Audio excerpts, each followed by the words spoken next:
Men høsten ble noe fin I hvert fall.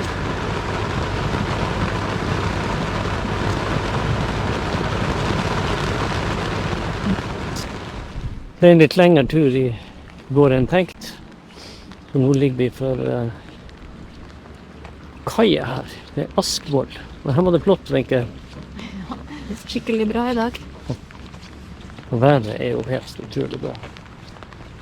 Men vi får vaske klær og ordne mens vi dusjer vi også gjør. Mens vi venter på at det skal bli bedre vær. Og da blir det kanskje om en uke.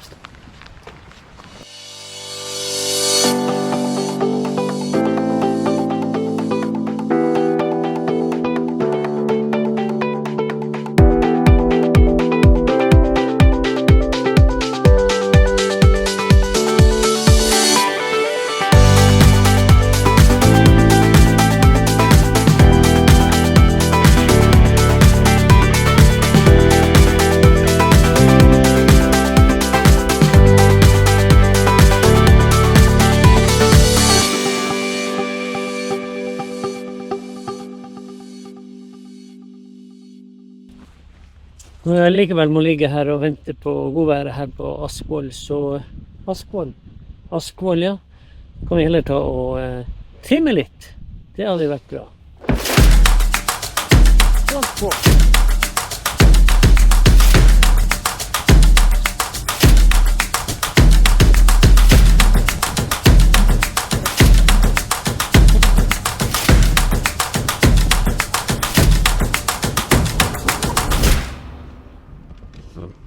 Da klokka 4:15 cirka.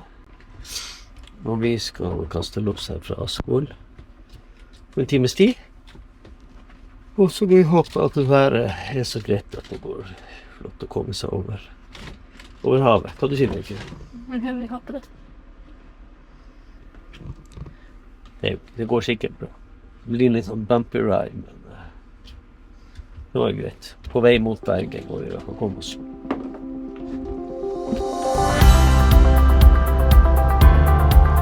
Da teltturen på gang. Vi kommet oss ut på havet. Nå det ikke noe vind å snakke om, faktisk. Litt bølger. Og nå skal vi klare å komme oss kortest mulig bort til Sognefjorden og over den. Og der, hva skjer der? Nei, det bare blåser opp senere I dag, så vi må bare gønne på. Derfor går vi rett med motor, men det jo rett imot vinden også. Så.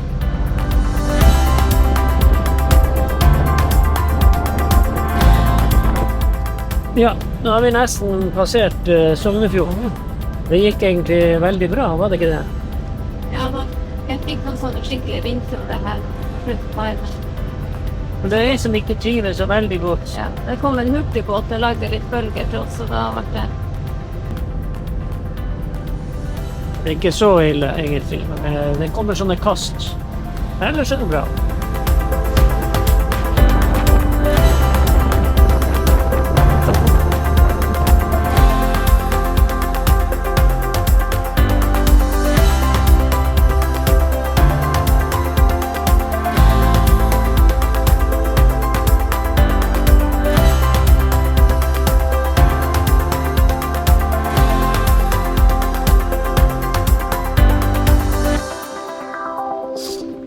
Det har endelig blitt litt oppholdsvær, men hvor havner vi nå, vet jeg? Hva det heter her? Eivindvik. Eivindvik, og det. Og bak oss jo båtene Enja og Lamantin. Og Lamantin var jo den båten som slepte Enja ut for Stad. Så vi møtes igjen, gjengen. Så det var en litt, gikk noe greit over Sognefjorden. Men nå vi her og skal utforske det her stedet. Nei da, vi skal bare gå en tissetur med å lurke. Stadig vekk må vi jobbe oss sted for sted nedover og komme oss til Bergen. Ja.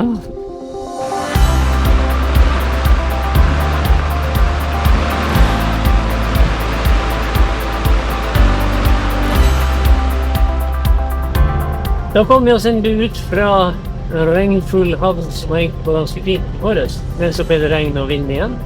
Og 35 knop inn i havna. Og nå blir det en ny telttur av gårde mot festet. Og det hvor det beste. Ja, så det er jo på veien mot Bergen, da, for å si det sånn.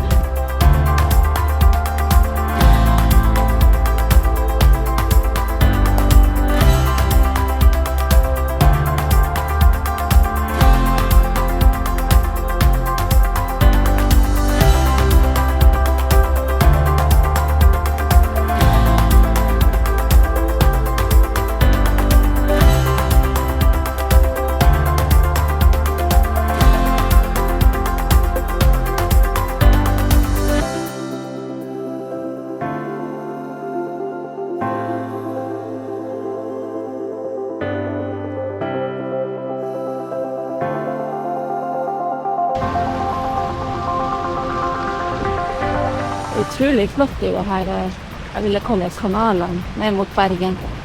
Det er liksom helt inn på naturen og hyttene, og det er vanvittig lekkert. Og så grønt.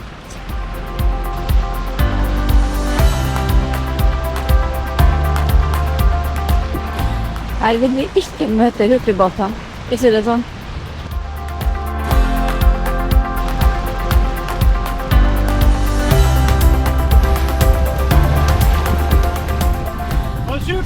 I dag.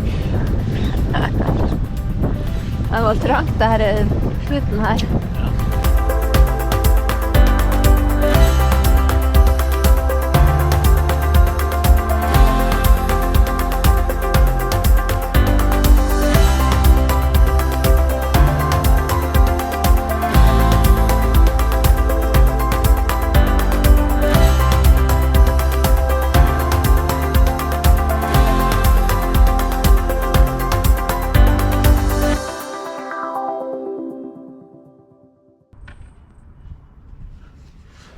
Da har vi kommet frem til Bergen. På vei til Bergen så gikk AIS-en vår sund. Så da måtte vi rett og slett kjøpe en ny. Og nå har jeg vært og hentet den. Så der, ja. Og nå skal det vel monteres for å få det her opp å gå. Det som er litt surt er at jeg må skifte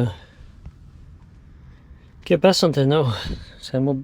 Og det er ikke samme målene.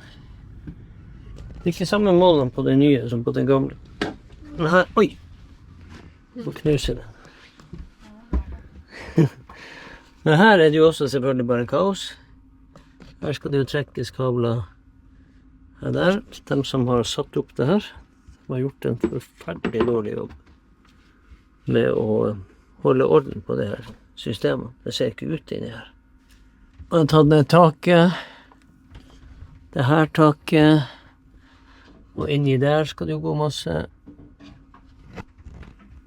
Så det er litt av en jobb, man må gjøre det alt for å få det her greia på plass. Her er den gamle. Så bare fortsette å skru. Borehold. Det er ikke noe artig borehold i båten.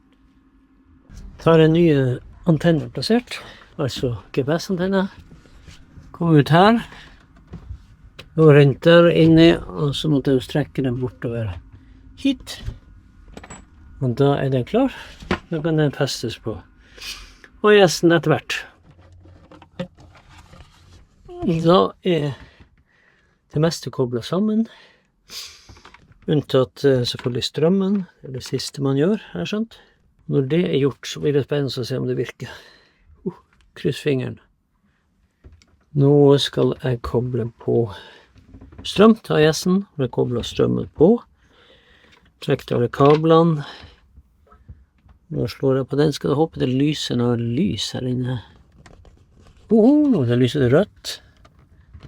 Og grønt.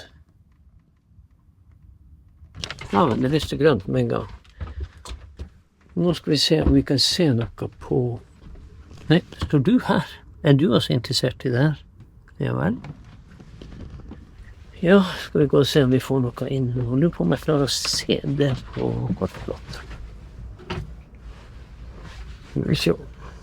Ups, skal du ta det nå?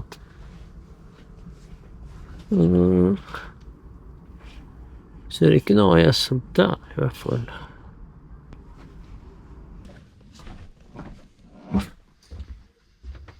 Ja, men det er ikke så lett å finne ut, men den lyser grønt. Hvis den lyser rødt, nå lyser den grønt.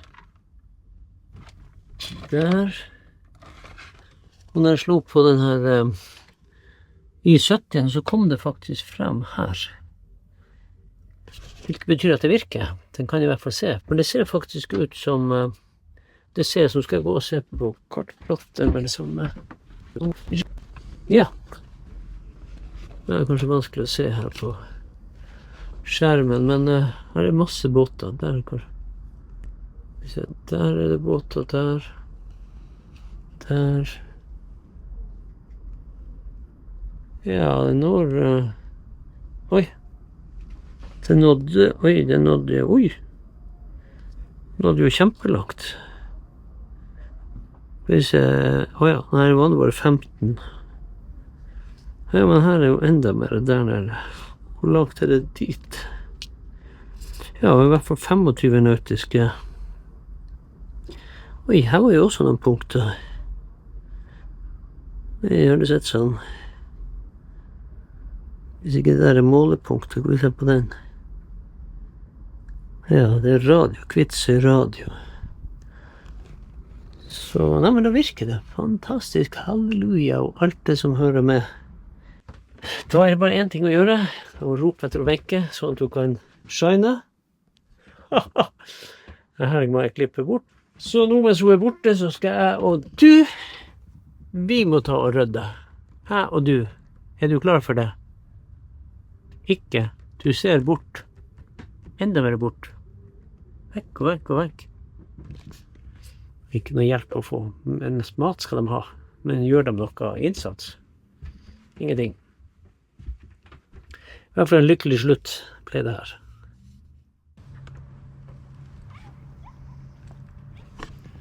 Da har vi stått opp til det bergensere kaller ekstremvær. Det er knallsol, og det stod sånn på en bergenser snakker vi. Det er 2 måneder siden sist han hadde sett det her. Så nå skal vi selvfølgelig bidra når det er sånn, men vi har fått gjort en del ting, skiftet AIS og fått en pakke levert her på en ny Webasto. Og så har vi møtt masse trivelige folk. Men nå går vi fra finværet. Men hvorfor går vi fra finværet? Jo, det skal jo være sånn her fint vær nå i 2 dager. Så og så skal det bli en dag med dårlig vær igjen. Så vi har lyst til å komme oss til Haugesund mens det er fint vær. Ja. I hvert fall det, for vi skal jo rundt Lista og Jærensrev, og det skal det være bra på fredag, ser jeg. Så hvis værmeldingen holder, så må vi bare gønne på.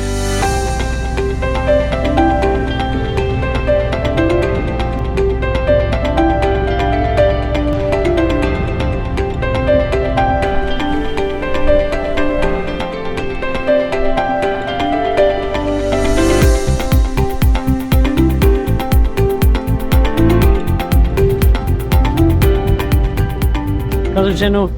Spise litt. Oi, her du ordner skikkelig lunsj. Ja. Med kjeks og alt mulig. Nei, det er knekkebrød. Knekkebrød som ser sånn ut. Ja. Nå må man ta styringen også her. Nå er det ikke bare å spise, kose seg. Nå må man også holde utkikk. Og innimellom noen holmer og skjær her. Litt artigere det nå. Først er på tur og se litt andre ting.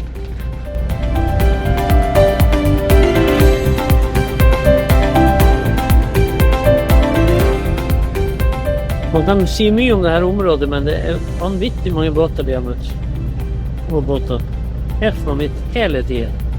Det blir kanskje sånn jo lenger det sør vi kommer.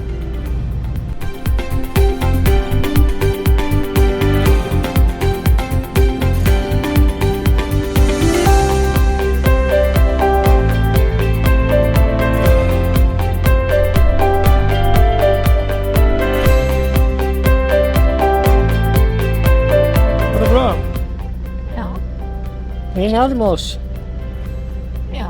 Rogaland. Ja. Rogaland neste. Det er kanskje enda litt Hordaland. Er det ikke det? vet ikke om det heter Rogaland og kanskje Vestland. Land er land. Hipp ohoi.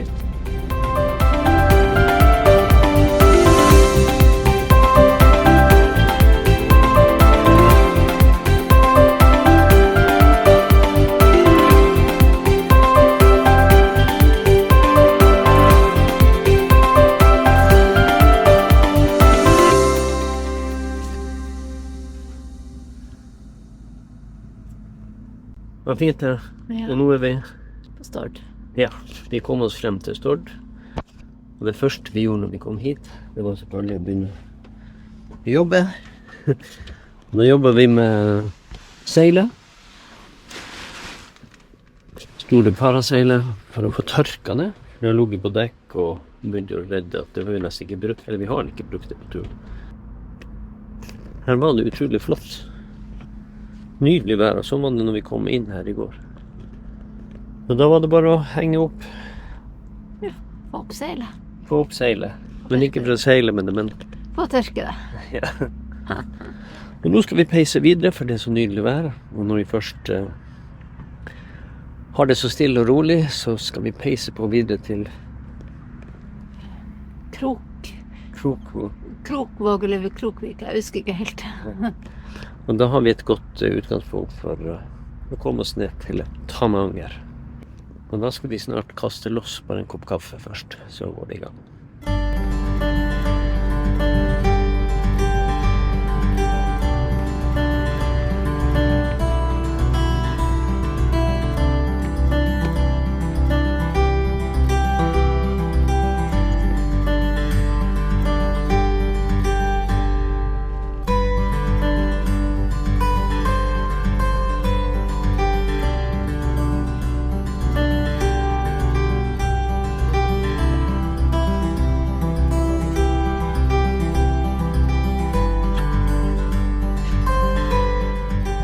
Jeg tror det her må være en nedbygging. De bygger opp der borte. Og så bygger de ned her. Nå kan de bare slippe dem dit bort med en gang, og ikke dra dem ut til havs.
Ja da, det skal de ha, kongeskipet.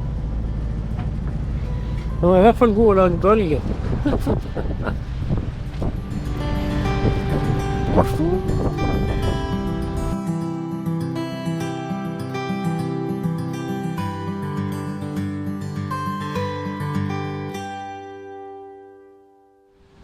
Da har vi en liten pitstop her på Kopervik småhavn på Karmøy.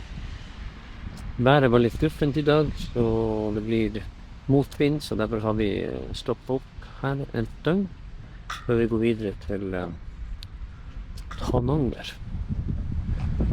Så måtte det bare bli bra vær i morgen da. Vi slipper vi å stange imot drittvær. Men her var det jo også litt regn. Men en fin plass.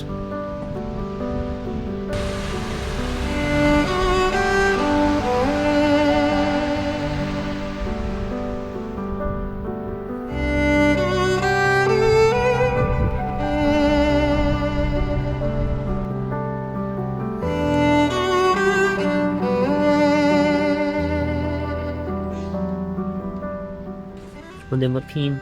Det er kjempefin dress du har. Det er ut som hun var helt fornøyd. Var det vannes til? Kanskje størrelsen av til passet til henne.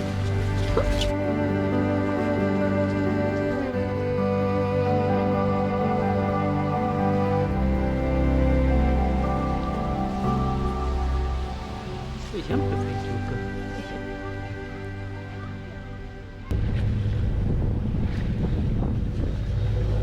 Da er vi på vei i tett tåke fra Kopervik. Hvorfor vi er på vei? Vi skal til Tananger. Tananger, via Kvitsøy.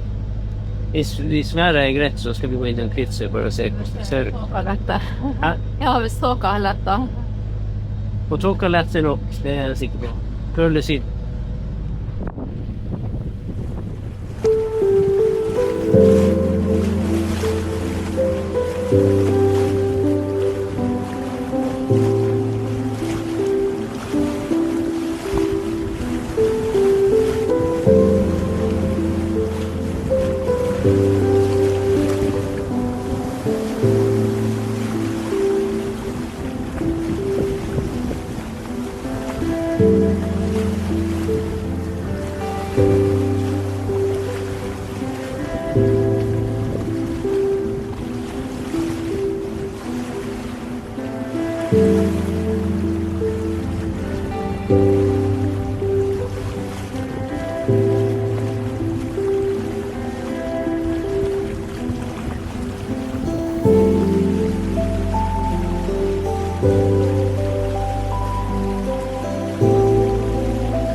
Da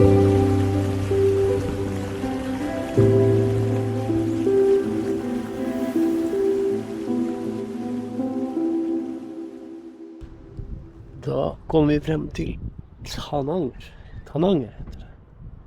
Etter en fantastisk tur gjennom Kvitsøy. Nå bare nyter vi sol og varme. Det skal bli 28 grader senere i dag. Har du det bra? Ja. Hæ? Og nydelig å kunne sitte ute og drikke kaffe på morgenen. Varm vind. Ja. Og varm vind. Det man kaller fønvind.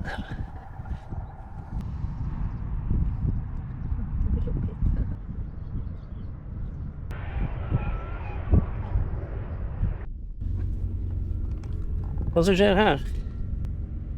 Akkurat nå så skiller vi, men vi har en vaskedag.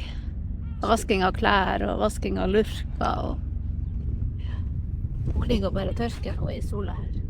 Før hun skal bli først. Er du sur? Er hun sur? Ja, fornærmet. Fornærmet. Hun liker ikke å bli vasket. Nei. Det blir jo snart tørr i det her fine været, Lurka. Ikke noe å være sur for.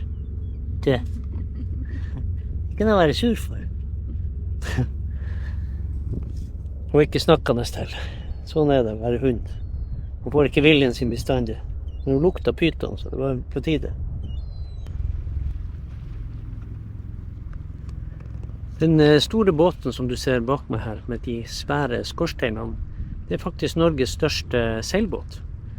Og de skorsteinene er ikke skorsteiner, de er roterende seil.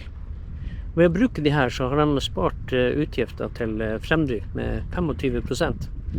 Og det her er kanskje fremtidens miljøsatsing på skipstrafikken da.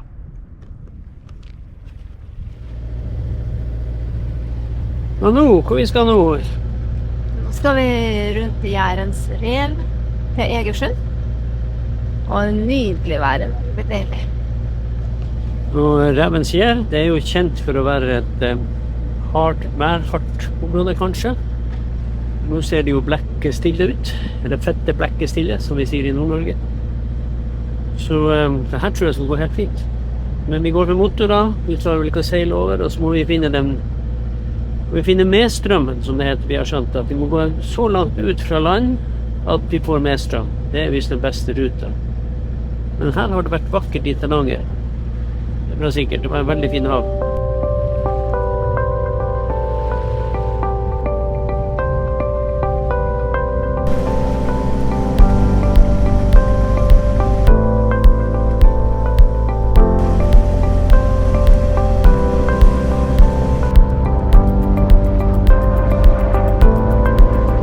Nå er det 16 meters dybde i stedet for det 7, så her er grunt.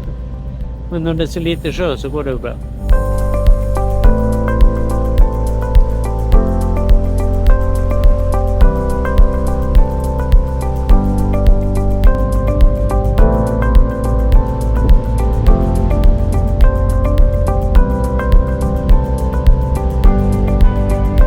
Da nærmer vi oss innseilinga til Egersund.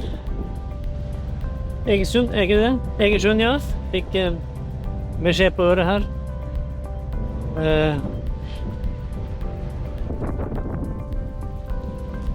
Det har gått helt fint over i Jærens rev, som det heter. Nå er vi spent på Egersund. Det skal også være en veldig flott plass.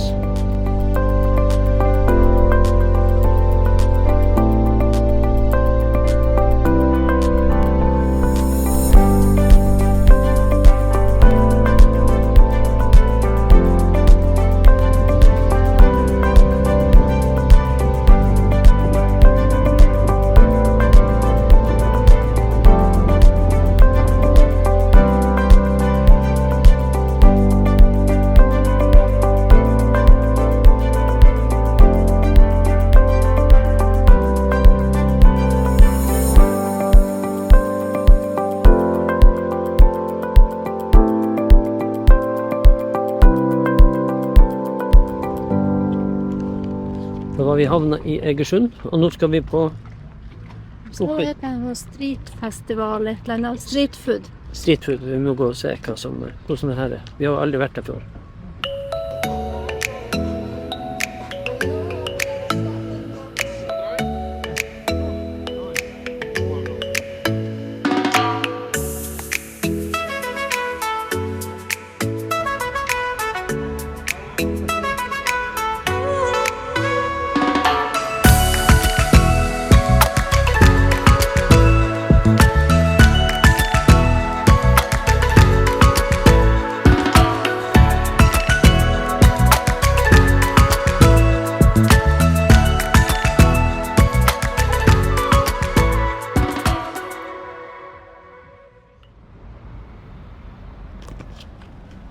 tøff måte å fortøye på. Ut i, i lenke, eller sånn løpestreng.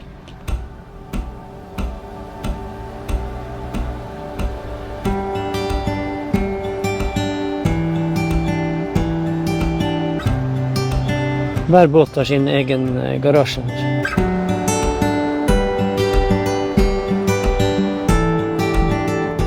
Det sånn vi tenkte at Egersund var, ikke sant? Egentlig.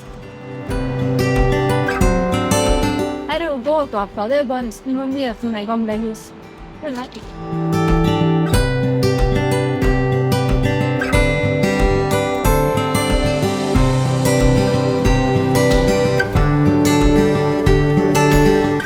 Gågater er egentlig ganske fin, spesielt om ettermiddagen når det ligger folk her. Da kan man gå i fred. Gå i fredgat.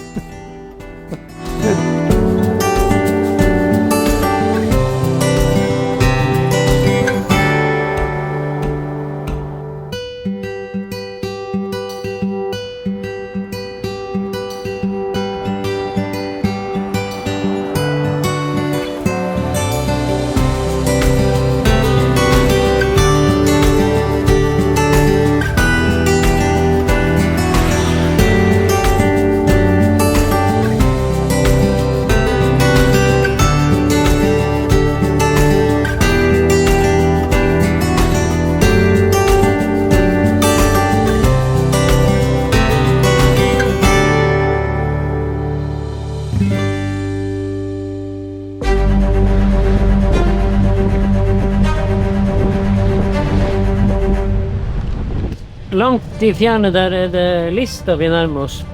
Ikke sant, tenker jeg. Hva tid sto vi opp i morges? Klokka 5. Klokka 5? Ja. Og det var mørkt når vi seig ut. Og nå motorseiler vi til forbi Lista og håper å være fremme i Farsund klokka Ja. 2-tida.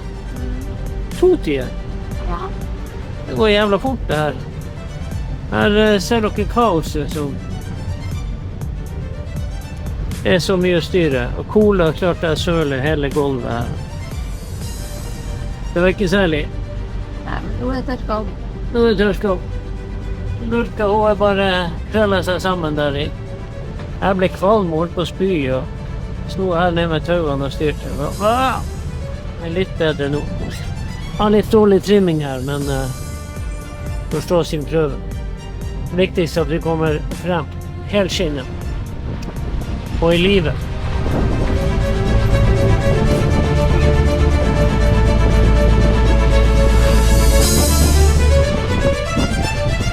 Da nærmer vi oss Farsund. Farsund. Farsund, ja. Farsund. Og da har vi passert Lista. Vi filmet ikke da, for vi var litt kvalm. Må vi vel ærlig innrømme. Hun er kvalm. Hvor kvalm er du fra 0 til 10? Nei, ja. Hva er det? Hun er også kvalm. Jeg har vært kvalm annenhver gang. Det går mye potetgull her på turen. Det hjelper på. Men nå er det bare litt bølge frem og tilbake. Så, vi har tatt inn seil og bare gønner på i mellom skjærgården her.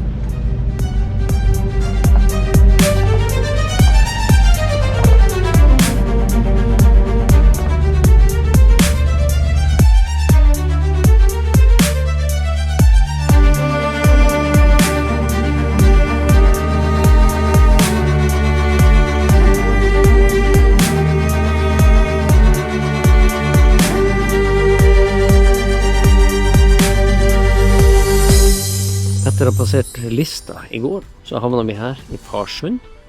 Og da er vi vel egentlig kommet til Sørlandet. Så neste episode, den kommer fra Sørlandet.